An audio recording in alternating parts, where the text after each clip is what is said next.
because there's a time interval between these two. It's the AV delay, like a PR interval, right? But in this strip that I showed you, you can clearly see P waves, right? So the patient's atrial rate in this case is 109, 110 approximately. So the ventricle says, oh, this patient's heart rate needs to be 110. So for every atrial beat, I'm going to pace. And I'm going to take the ventricle up to the rate that the atrium's at. Okay? All right, so this is called atrial sensing ventricular pacing.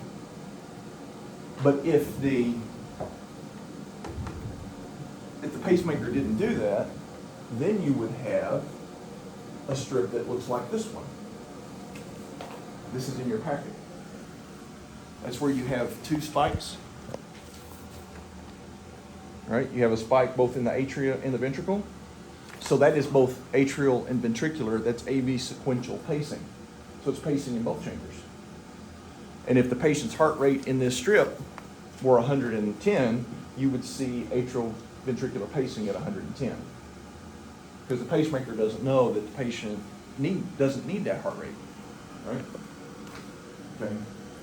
All right, now, if you look above that strip, the one above that, you have, and this one is similar to, it's that one, and then you can send this around too. In that strip, what you have, this middle one, is we can't see any atrial activity, but we have a pacer spike. And then we have ventricular capture. So what we can say about this for sure is we at least have ventricular pacing. What we can't tell from this is whether we have a dual chamber pacemaker or not. We don't know. Because there's a couple of things missing. And what are they? We don't have a P wave, so we can't see if there's any atrial activity happening. Woman. What's the other thing that's missing?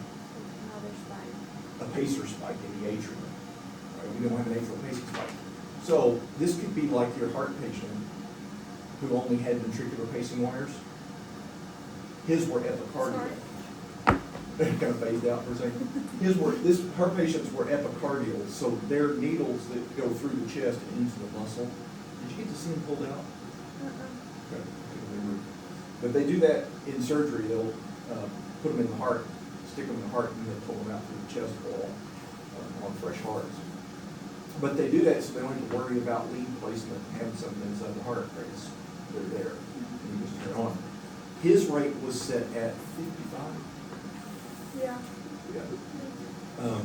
So in his case, all we saw was a strip that looked like this one when he was pacing. So when his own heart was at a rate less than 55, then we saw pacing at a rate of 55. And then we were standing there talking about everything that's going on, and as we talked, and he started waking up a little bit, his heart rate started coming up, and the pace was working. Well, they had the lead switch, like it was. Yeah, that's the polarity, is all that is. Is that why you turned it up by 2? To set a pace? What do you mean, like the output turned up by 2? No, that's just a matter of increasing the output. No, it's like milliamps or something. Yeah, Oh. that's just the amount of energy coming up that's letting out the battery, milliamps. And on a temporary pacer, they just turn that up until they get captured. They just step it up as fast as they until they start getting captured. Both transcutaneously and temporarily. When you've got symptomatic bradycardia, you're not like, let's just see if this works. You turn it on and you just turn the amplitude up until you get captured. Oh, okay. That's what you can do. And then once you get captured, then you get a decent blood pressure. Then you turn it back down until you lose capture, so that you know what to set it to. Because whatever energy it takes to get the heart to respond, you want to do 2 times that output.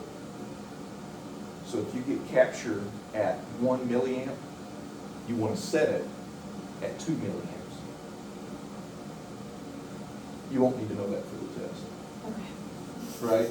But you think about it from a safety perspective, it's a safety thing when it comes down to it. Because if you know that at 1, you get capture, but at 0.9, you lost capture, right? What's your safety margin? Huh? 0.1, right? So wouldn't you rather have a safety margin of 10 or 1 10-fold safety margin basically? So if you double it to 2, you basically have twice the safety margin, twice the output, which is a 10-fold safety margin in that case. Does that make sense? So that if something happens and they are getting sicker, you've still got energy to get captured, Oh, okay. right? You don't lose it again just because you didn't turn it up high enough. Oh, so you don't have to keep. Exactly, you have to keep playing with it, and you don't run the risk of it dropping down when somebody's not paying attention or whatever, right? Does that make sense? Okay? So we've talked about ventricular pacing, atrial pacing, and AV sequential pacing. Make sense about how we're constructing the relationship between them and what the pacemaker is doing. So as long as the rate in the patient is high enough, the pacemaker doesn't do anything.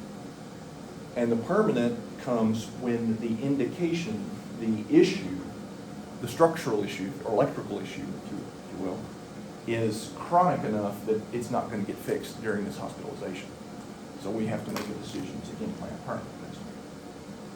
And those then can also have capture problems and that sort of thing, but that's not something that nurses can fix at the bedside. So, you're a nurse at the bedside, you've got a patient with a permanent pacemaker, and you see on the screen ventricular standstill or device failure. You think it's device failure. What is the intervention?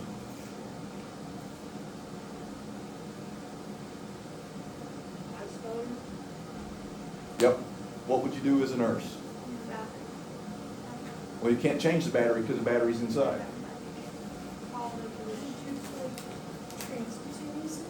Okay, we look at some other kind of pacing in the interim. If there's no heart rate and there's no blood pressure, what's the first intervention? CPR, code blue, right? Now, if he's talking to me, man, I feel kind of crappy. Your blood pressure is really soft, 70s, 80, 90, 90, 80, like that. I feel really crappy, but you have some device failure, but you're getting some capture. Then you look at alternate devices. Now, obviously, you got to call a physician.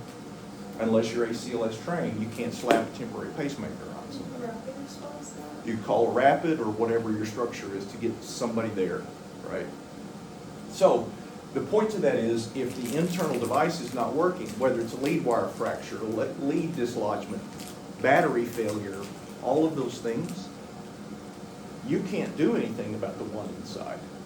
So if you're at the bedside, you have to think about what have you got accessible, and that's patches or temporary, right? That's all you can do. And that's high level, safety level kind of things. Does that make sense? Okay. All right. Y'all ready to talk about structural stuff? Okay. So, when we talk about structural things, such as coarctation of the aorta, cardiomyopathies, your guy had a low ejection fraction, didn't he? Very bad. 35. Oh, you know what you didn't see when they took him